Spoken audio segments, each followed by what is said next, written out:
នេះជាស្នាដៃមួយថ្មីរបស់បងប្អូនប្រជាពលរដ្ឋសុកបវលបាទយកសម្រាមទៅដុតចេញជាសាំងបងប្អូនឈុលបងប្អូនបាទបងប្អូនឃើញឆេះបងប្អូនបាទអញ្ចឹងបងប្អូនកុំភ្លេចជួយ share ជួយ like ម្នាក់មួយផងបាទនេះគឺធ្វើនៅភូមិស្ទឹងដាច់បាទដោយជាងប្រុសបាទគាត់ធ្វើបានជោគជ័យផងគាត់ហើយឥឡូវនេះគាត់បានលក់ទៅឲ្យខាងបងខាងពោធិ៍សាត់បាទគាត់ជាអ្នកប្រមូលសម្រាមដល់អញ្ចឹងហើយខ្ញុំមកមើលជាក់ស្ដែងខ្លាចគាត់ហៅខ្ញុំមកមើលជាក់ស្ដែងបងប្អូនបាទនឹងឃើញគឺវិធីសាស្ត្រគាត់នេះដូចជាអត់មានអីធំដុំទេតែយើងអាចធ្វើអត់បានទេបងប្អូនបាទបើយើងមកសួរគាត់អាចដឹងបងប្អូនបាទតែខ្ញុំទៅមើលនេះគឺយកសម្រាមយកបងប្អូនបាទគ្រឿងជ័របងប្អូនបាទឲ្យតែប្រភេទជ័របងប្អូនបាទអាចចម្រាញ់ចេញហើយបងប្អូនបាទនេះសម្រាមដែលយើងត្រូវដុតសម្រាមនេះគឺយើងយករបស់ចោលទេបងប្អូនបាទអញ្ចឹងហើយក៏គាត់កែច្នៃសម្រាមនេះឲ្យទៅជារបស់មានប្រយោជន៍បងប្អូនបាទយកញាត់ចូលឡឲ្យបងប្អូនបាទគេដុតវាតែមិនមែនដុតខ្ជូងដុតអីទេណាបងប្អូនបាទយើងដាក់វាចូលនៅក្នុងឡដែកហ្នឹងទៅយើងដាក់ចូលពេញបងប្អូនបាទមកពេញហ្នឹងបានរៀងច្រើនដែរបងប្អូនចេញជាសាំងចេញជាអីហ្នឹងបានច្រើនបងប្អូនបាទហ្នឹងហើយក៏បិទក្រួបចែបងប្អូនបាទយើងស្វានវាបិទអញ្ចឹងទៅ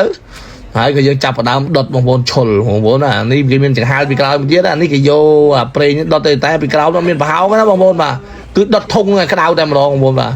ក្តៅឡើងដល់100អង្សាជាងបងប្អូនចាប់ផ្ដើមឡើងចំហេះមកបងប្អូនបាទហ្នឹងហើយចាំមើលវីដេអូរហូតដល់ចប់បានដឹងបងប្អូនបាទគឺចេញសាំងមែនទែនបងប្អូនបាទហ្នឹងហើយវាមានជា2 3ដំណាក់កាលបងប្អូនបាទដំណាក់កាលទី1ចេញមកហ្នឹងប្រេងឆៅហើយចេញដំណាក់កាលទី2ចម្រោះវាមកចេញជាសាំងហើយចេញជាហ្គាសអូស្មានផ្សេងទៀតបងប្អូនបាទនេះដុតពីក្រោមអញ្ចឹងហ៎បងប្អូនបាទដោយវាមានចំហេះទឹកពុះខ្លាំងចេះមកដឹងថាមានប្រេងមានសាំងឯមកហើយបងប្អូនបាទនេះគឺខ្ញុំមកជួបគាត់ផ្ទាល់គឺនៅភូមិស្ទឹងដាច់បាទឃុំបវលសុកបវលបងប្អូននេះចំហេះហ្គាសបងប្អូនបាទនេះផ្លុលមកបងប្អូនអូយអស្ចារ្យមែនទែនបាទមនុស្សនឹកស្មានតែគាត់ធ្វើបានបងប្អូនបាទនេះបងប្អូនចាំទស្សនាវីដេអូដូចតទៅបងប្អូនបាទជួយលើកទឹកចិត្តអ្នកមួយផងបាទប្រេងទី1នេះគឺប្រេងឆៅវាអាចលីឡំគ្នានេះក៏មានប្រេងដែរបើប្រេងទី1វាមានច្រើនដោយសារតាប្រេងចុងនេះគឺប្រេងស្អាតនេះច្រើនវាមានឡំទឹកក្នុងដែរបាទបិទមើលនេះជាប្រភេទប្រេងដែលទិញសម្រាមដែលវាអត់ស្អាតប្រេងវាចេញមកក៏វាមិនសូវស្អាតដែរវាត្រេកយ៉ាងណាទៅប្រមាណអត់ច្រើនមិនសមដែរ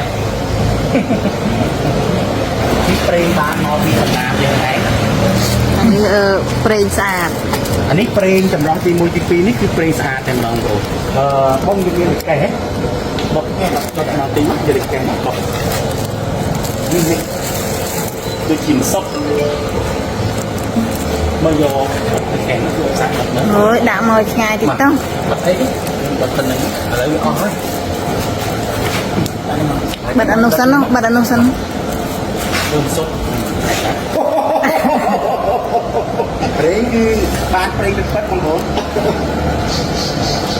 ចាប់ហើយណាមកទៅទៀត